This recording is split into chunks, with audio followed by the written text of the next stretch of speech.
7th, 1997. Fine Air Cargo Flight 101 prepares to take off from Miami to the Dominican Republic.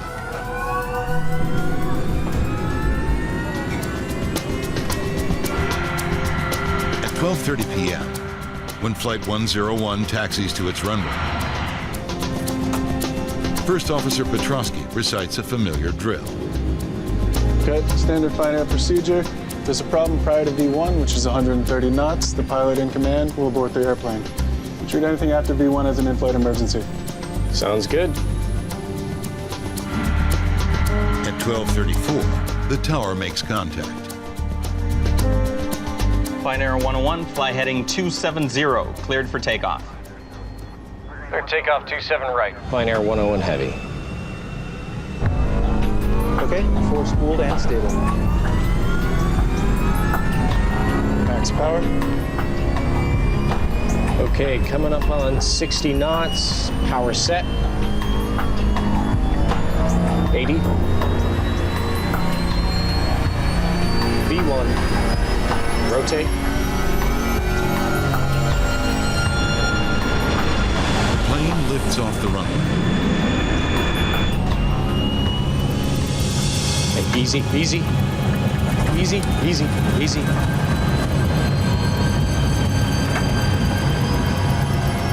You're up.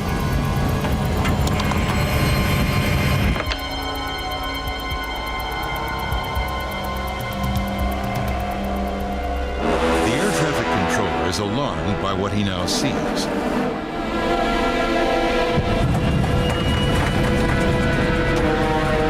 What's going on? Whoa, whoa. The crew fights to get the plane under control. Too low, gear. Too low. Too low, terrain. Too low, terrain.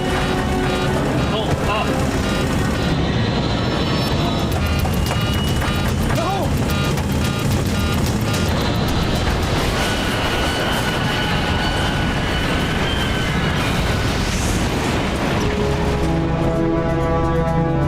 Where's your emergency?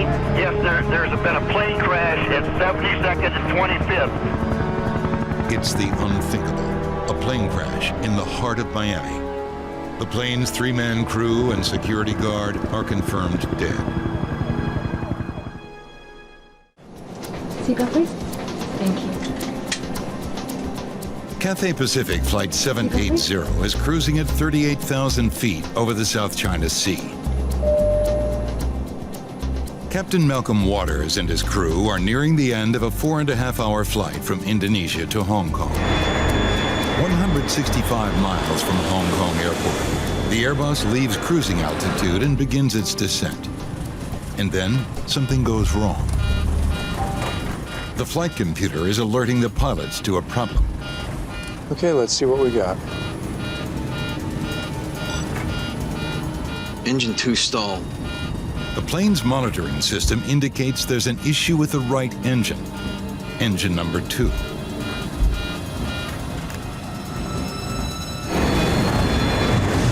With no explanation for the incident, Captain Waters reduces power on the engine to idle to protect it from damage. Idle. The lowest possible power level while still keeping it running.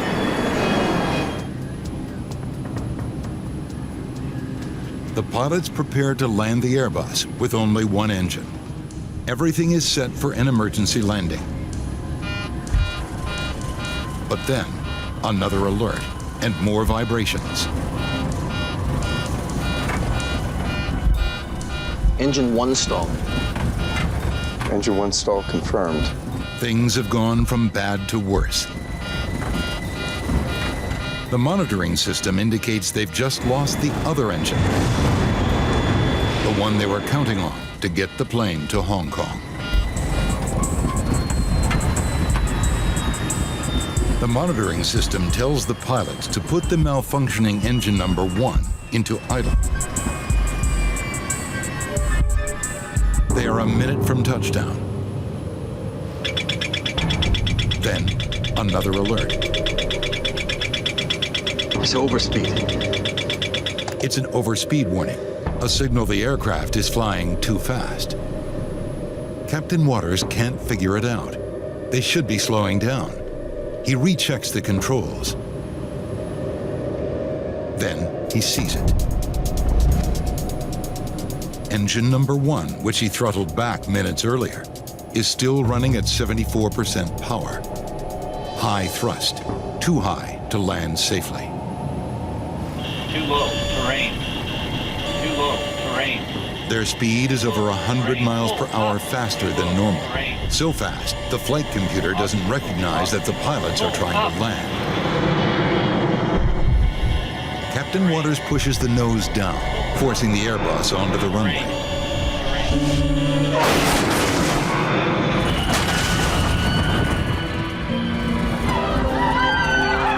The Airbus is getting close to the end of the runway.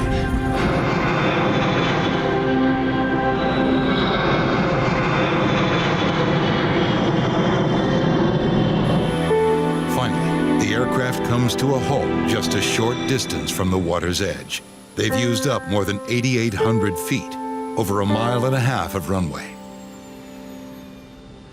Once the aircraft did stop, there's a look of what the hell just happened. It's a rough ride aboard a 737 on descent to New Orleans. A violent thunderstorm has caught the pilots off guard. Ask the flight attendants to take their seats. Flight attendants, please take your seats.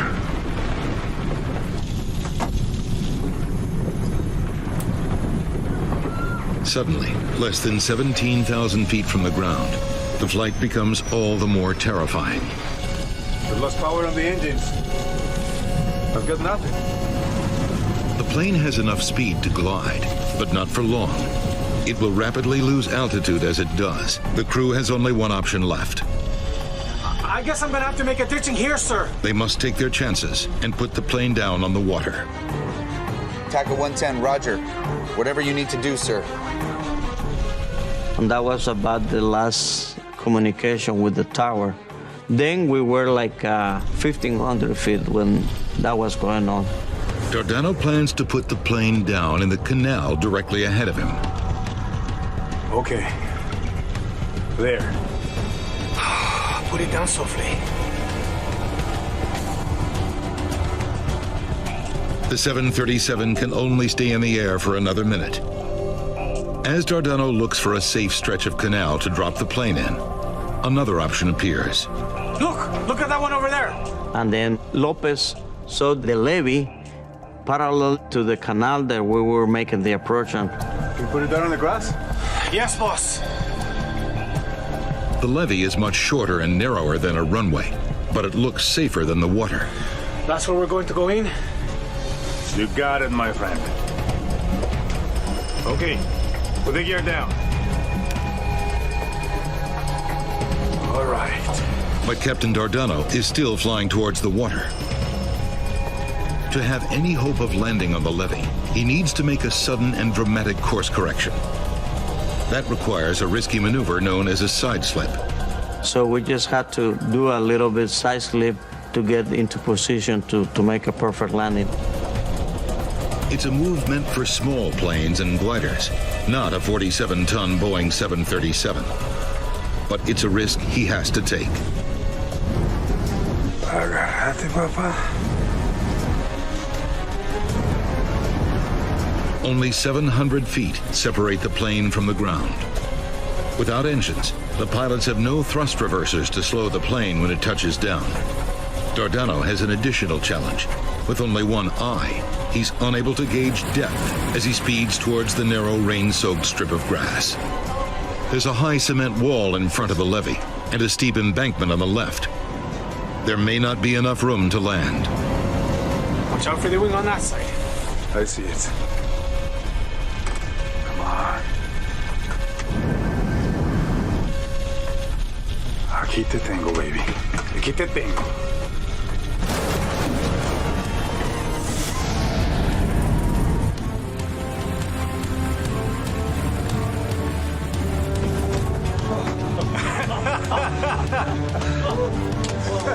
Very good. Very good.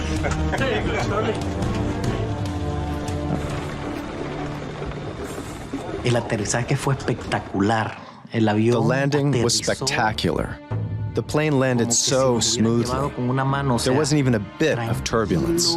No hubo ninguna ni media turbulencia. A perfect Un aterrizaje landing. perfecto. January 2009, U.S. Airways Flight 1549 departs New York's LaGuardia Airport. There are 150 passengers on board, bound for Charlotte, North Carolina. The aircraft took off uneventfully, and very shortly after takeoff, they lost all engines as a result of birds. I caught something out of the corner of my eye, and slightly to our right, but still ahead of us, was a line of birds. And they were very, very close, too close for us to maneuver around. Whoa! After quickly assessing the situation, Captain Sully Sullenberger and First Officer Jeffrey Skiles realized that without engine power, they're not going to make it to any nearby airport.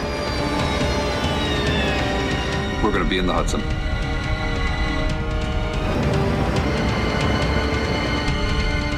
Brace for impact. You need to be aware of your brace position. In many, many accidents, the cabin crew are trying desperately to get the passengers into the brace position, but because the passengers haven't read the safety features card, they don't know what that means. Get your heads down and stay down! Proper brace position is knees together, feet flat on the floor, body bent as far forward as possible, with arms wrapped under the legs or braced against the seat in front of you. Your body's going to be thrown forward, so if you can get yourself into that position beforehand, the amount of movement back and forth is going to be reduced and the level of injury will be less. In the cabin, the passengers prepare for the inevitable. All the passengers really started kind of pulling together, and somebody yelled out as we were going down. Be ready at the doors! The folks at the door says, "We're ready." Clay Presley does what all passengers should. He stays calm and tries to think ahead. So I started thinking about, if we're going to crash, I know I need to figure out where the exit rows are.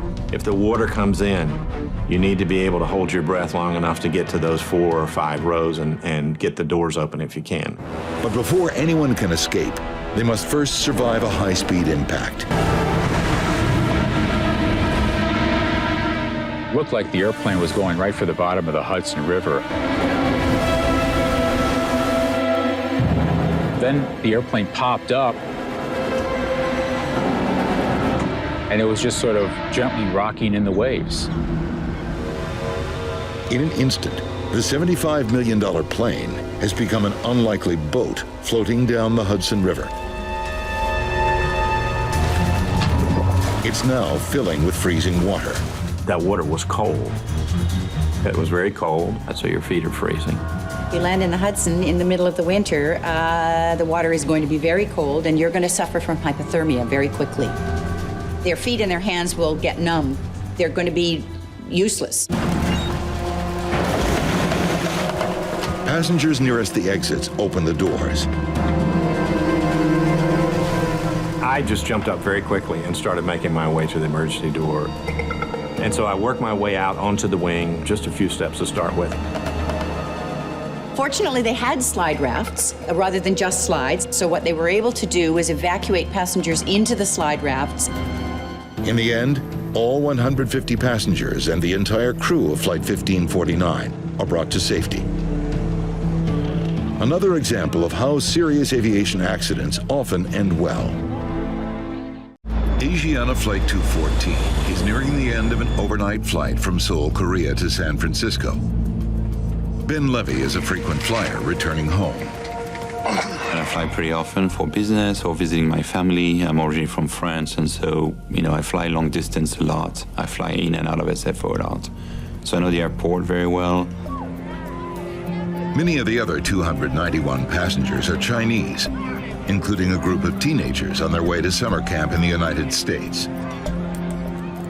Asiana 214 Heavy, runway 28 left, cleared to land. Landing checklist complete. Clear to land. On glide path. The pilots check a set of lights beside the runway that can help guide them to a safe landing. Check. The plane is less than a minute from the runway. when Ben Levy realizes something is wrong. I remember noticing that there's a small pier that extends out of the runway, and I'm like, wow, we're very low. And I dismissed the thought thinking, well, what can go wrong? There's all the technology on board to make sure that those guys don't mess up. In the cockpit, Speed! a crisis hits. I've got control. Oh, God, go around! The captain pulls up the nose and tries to climb.